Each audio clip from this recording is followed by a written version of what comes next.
तो दोस्तों आज की कहानी एक ऐसे लड़की के ऊपर आधारित है जिसकी जवानी इतनी चरम सीमा पर होती है कि वो अपनी जवानी को ना कंट्रोल कर पाने की वजह से अपने भाई के साथ ही उसके घोड़े की सवारी करने लग जाती है, जिसकी वजह से उसको एक बेबी भी हो जाता है। और आगे इस कहानी में क्या क्या होगा इसको देखने के लिए आप बने रहे हमारे साथ। तो कहानी की शुरुआत होते और हम देखते हैं कि पूरा मोहल्ला तहस नहस हो चुका था, क्योंकि यहाँ पर एक जोरदार तूफान आया था जिसकी वजह से यहाँ की पब्लिक भाग रही थी। तभी हमें यहाँ पर लिंथ नाम की एक लेडी को दिखाया जाता है जिसके हाथों में एक बेबी भी होता है। यहाँ पर हम देखते हैं कि ये बेघर बेसहारा, इसके पास एक भी फूटी कौड़ी न होने की वजह से ये लड़की सड़कों पर भटक रही थी। अब हम अगले सीन में देखते हैं कि लिंथ एक शिप में घुस जाती है, क्योंकि ये शिप यहाँ से निकलकर कहीं दूर जा रही थी और लिंथ भी शिप के साथ निकल जाना चाहती थी। और अब वो शिप में आकर एक कोने में दुबक कर बैठ जाती है। तभी उसके पास उस जहाज का एक सिक्योरिटी वाला आकर उससे जहाज की टिकट मांगने लगता है, जिस पर वो कहते हैं कि उसके पास कुछ भी नहीं है। अब कुछ टाइम बाद हमें दिखाया जाता है कि लिंथ को शिप से उतार दिया जाता है, क्योंकि उसके पास टिकट के पैसे नहीं होते। अब अगले सीन में हम देखते हैं कि थोड़ी देर बाद लिंथ को वहां से एक बस मिल जाती है जिसमें वो बिना टिकट के जाकर बैठ जाती है। अब लिंथ बस के किनारे वाली सीट पर बैठकर अपने बेबी को दूध पिलाने लग जाती है, लेकिन उसके बगल में बहुत सारे बदतमीज इंसान भी बैठे होते हैं, जिनमें से एक आदमी उसके बगल का बैठा हुआ उससे बोलता है कि तुम अपने बेबी को दूध पिला लेने के बाद मुझे भी पिला देना, क्योंकि तुम्हारा दूध बहुत मीठा होगा और मुझे पीने के बाद बहुत मजा आएगा। तभी कुछ टाइम बाद हम देखते हैं कि बस में एक रॉन नाम का आदमी चढ़ जाता है और वो भी लिंथ के बगल वाली सीट में जाकर बैठ जाता है। अब जब टिकट चेक करने वाला लिंथ के पास आकर उसके टिकट मांगता है तो उसके पास टिकट नहीं होते, जिस पर रॉन लिन के लिए टिकट खरीद कर दे देता है। जिसके बाद रॉन अब लिन से बातें करता है और उससे पूछता है कि आखिर तुम कहाँ जा रही हो। तब वो बताते हैं कि वो उसके हस्बैंड के पास जा रही है। जिसके बाद लिन रॉन को एक अच्छा आदमी समझकर उसे अपने बचपन की आप बीती सुनाने लगती है। यहाँ पर लिन बताती है कि जब वो बहुत छोटी सी थी तब उसके पिता की एक कार एक्सीडेंट में उनकी मौत हो गई थी और उसकी मॉम उन दोनों बच्चों को अब पाल नहीं पा रही थी, जिसकी वजह से वो भी एक रात फांसी लगाकर आत्महत्या कर लेती है।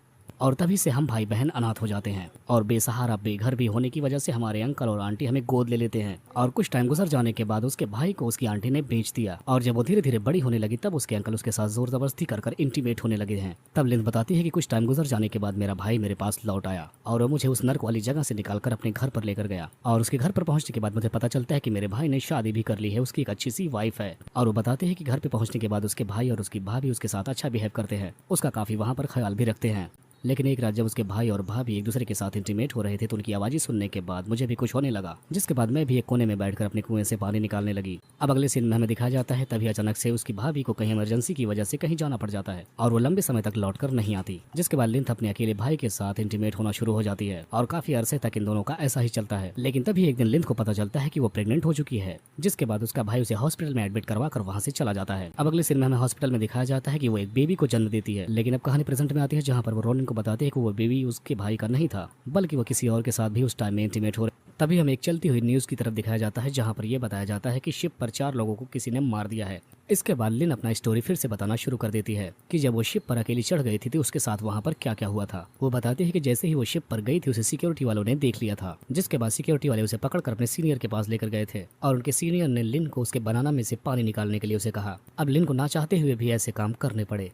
जिसके बाद लिन बताती है कि उस शिप के 2 सिक्योरिटी गार्ड्स भी उसके साथ जबरदस्ती इंटीमेट हुए। वो वहाँ पर काफी जोर जोर से चिल्ला रही थी, लेकिन किसी को इस बात से फर्क नहीं पड़ रहा था, क्योंकि लिन की डिलीवरी हुए बस अभी 1 महीने ही गुजरे थे। इसी की वजह से उसे काफी ज्यादा दर्द का सामना करना पड़ रहा था। जिसके बाद वो वॉशरूम जाकर अपने खून को साफ करती है और एक जगह पर जाकर बैठ जाती है। तभी वहाँ उसके पास एक बूढ़ी औरत बैठी होती है जिसके कंधों में बहुत तेजी से दर्द हो रहा था। इसी वजह से वो उस बूढ़ी औरत का मसाज भी करती है। अब उसके पूछने के बाद बूढ़ी औरत उसे बताती है कि वो कुछ जड़ी बूटियां भी बेचती है और उसके पास एक जहर की शीशी भी है। अब अगले सीन में हम देखते हैं कि वो सिक्योरिटी गार्ड आकर दोबारा से लिन को उस अपने ऑफिसर के पास लेकर जाते हैं और उसके साथ इंटीमेट होने लगती है। अब लिन की बातें सुन रहे इधर रॉन को नींद आने लगती है, जिसकी वजह से वो सो जाता है और कुछ टाइम रुकने के बाद लिन दोबारा से अपनी स्टोरी शुरू करती है।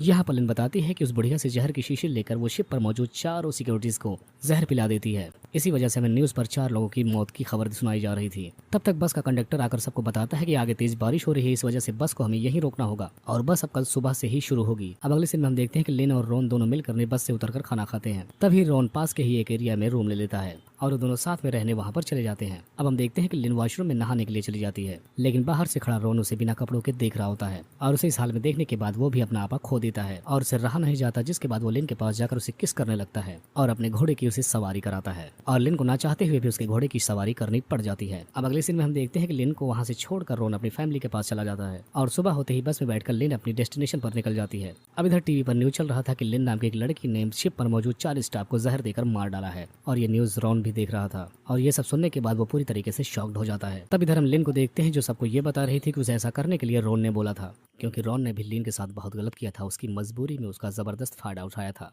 तो जब लीन ने नाव में उन लोगों को नहीं छोड़ा तो यहाँ पर वो रॉन को कैसे माफ कर सकती थी। अब दूसरी तरफ हम देखते हैं कि रॉन को पकड़ने के लिए उसके घर पर पुलिस आ जाती है, जहाँ से रॉन भागना शुरू कर देता है, जिस वजह से यहाँ पर रॉन को पुलिस वाले दौड़ा कर गोली मार देते हैं और रॉन फाइनली यहाँ पर मारा जाता है। और